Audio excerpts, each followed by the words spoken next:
अरे योगिता, कितना शर्माओगी यार, तुम्हारा हाथ ही तो पकड़ा है मैंने सिर्फ। हाँ। तुम्हें तो पता है कि मुझे ये सब शादी से पहले बिल्कुल भी ठीक नहीं लगता। और वैसे भी हम पब्लिक प्लेस में हैं। तुमसे कब से कह रही हूँ कि हमें अपनी फैमिली में एक दूसरे के बारे में बता देना चाहिए। अरे बाबा, मैंने ऑलरेडी तुम्हारे बारे में अपने घर वालों को बता दिया है यार, अब तो बस तुम्हारी बारी है। तुम सच कह रहे हो? I love you Aarav. मैं आज ही अपने मम्मी पापा से बात करती हूँ। योगिता आरव एक दूसरे के साथ पिछले 2 सालों से रिलेशनशिप में थे। योगिता थोड़ी शर्मीली किस्म की लड़की थी, इसलिए आज तक उसने कभी भी आरव को ठीक से गले तक नहीं लगाया। दोनों ही एक दूसरे के बारे में अपने माता पिता से बात करते हैं और कुछ ही समय में उनकी शादी हो जाती है। आरव, तेरी चॉइस तो बढ़िया है यार। अगर मैं भी तेरी जगह होता ना, तेरी जैसे जवान होता, तो बिल्कुल योगिता बहू जैसी लड़की से ही शादी करता।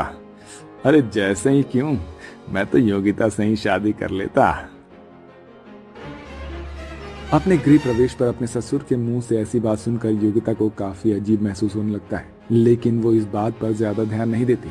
अब आरव और योगिता अपने कमरे में चले जाते हैं और एक दूसरे के साथ काफी अच्छा वक्त बिताते हैं। और आज योगिता का उसके ससुराल में पहला दिन होता है। योगिता अपने कमरे में तैयार हो रही होती है कि तभी योगिता की नंद प्रिया उसके कमरे में आती है। ओ भाभी, इस रेड साड़ी में तो काफी सुंदर लग रही हो। आपको पता है ना कि भैया का फेवरेट कलर रेड है। कहीं वो आपको इस साड़ी में देखकर दोबारा से सुहागरात मनाने के मूड में ना आ जाए। वैसे कैसी रही आपकी फर्स्ट नाइट? प्रिया, ये सब तुम कैसी बातें कर रही हो? मैं तुम्हारी भाभी हूँ, कोई सहेली तो नहीं। भाभी, ये तो बस नॉर्मल है। बताइए ना, क्या क्या किया आपने रात में? आने वाले कुछ समय में मेरी भी शादी हो जाएगी। आप क्या अपनी नंद को टिप्स नहीं देंगी? भगवान, ये कैसी ठरकी नंद मिली है मुझे। भला अपनी भाभी से कोई इस तरह बेशर्मी से बात करता है क्या? दरअसल योगिता के ससुराल वाले थोड़े आजाद ख्याल वाले होते हैं, या यूं कहें कि थोड़े ठरकी किस्म के लोग होते हैं। घर में बहू आ जाने के बावजूद भी उन लोगों में जरा भी समझ नहीं थी। बच्चे तो बच्चे, घर के बड़े भी कुछ इसी किस्म के थे। आज तो कुछ ज्यादा ही काम था घर में। एक काम करती हूँ, थोड़ी देर आराम कर लेती हूँ। घर का सारा काम खत्म करके योगिता अपने कमरे में आराम कर रही होती है कि तभी योगिता का देवर दिनेश बिना अपनी भाभी के कमरे का दरवाजा खटखटाए उसके कमरे में आ जाता है, जिसे देखकर योगिता अचानक से हिचकिचाते हुए घबरा कर उठती है।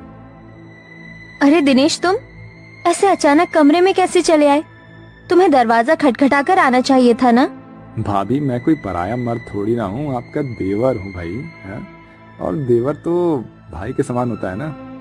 वो तो मैं आपसे कहने आया था कि शाम को मेरे कुछ दोस्त आ रहे हैं, तो आप ना उनके लिए कुछ स्नैक्स वगैरह तैयार कर दीजिएगा। अपने ससुराल वालों की ऐसी हरकत योगिता को बिल्कुल भी पसंद नहीं आ रही होती है। ऐसे ही एक दिन, योगिता बहू, अब तो तुम्हारी शादी को काफी समय हो गया है, तो कब दादा दादी बना रही हो हमें? माँ जी, सामने ससुर जी बैठे हैं और आप उनके सामने ऐसी बातें कर रही हैं। तो क्या हुआ बहू, वैसे भी अमरावती बहू की माँ बनने की उम्र थोड़ी ना है, अभी तो उन्हें एंजॉय करना है। वैसे तुम एक दूसरे के साथ अच्छा वक्त बिता पाते हो ना। मेरा मतलब तुम्हारे बगल वाला कमरा ही हमारा है। वैसे कल रात तो तुम्हारे कमरे से बहुत आवाजें आ रही थी, हैं? लगता है बहू बेटे में कुछ ज्यादा ही प्यार हो रहा है। अपने ससुर की ऐसी बातें सुनकर योगिता शर्म के मारे पानी पानी हो जाती है और भागती हुई अपने कमरे में चली जाती है। भगवान, ये कैसा ठरकी ससुराल मिला है मुझे। एक से एक ठरकी लोग हैं यहाँ पर। भला बहू से कोई ऐसी बात करता है? कहाँ फंस गई मैं इन लोगों के बीच में। आरव बिजनेस के सिलसिले में घर के बाहर ही रहता था, जिसके चलते योगिता आरव को इन चीजों के बारे में बता नहीं पाती थी। अरे योगिता बहू, कितनी बार कहा है तुझे कि ये सर पर घूंघट लेकर मत घुमा कर। हम मॉडर्न लोग हैं और हमारे यहाँ घूंघट वाली प्रथा नहीं है। हाँ हाँ, होगी भी क्यों। मॉडर्न के साथ साथ ये लोग ठरकी भी जो हैं। माँ जी, वो मुझे घूंघट में ही सही लगता है। बिना घूंघट के मुझे काफी अजीब लगेगा। एक बार तू ये घूंघट हटा कर तो देख, बहुत सुंदर लगेगा। अमरावती अपनी बेटी प्रिया के साथ योगिता को जबरदस्ती कमरे में ले जाती है और उसे साड़ी के बजाय एक वन पीस पहना देती है। वाह भाभी, आप कितनी हॉट लग रही हो। माँ जी, प्रिया, मुझे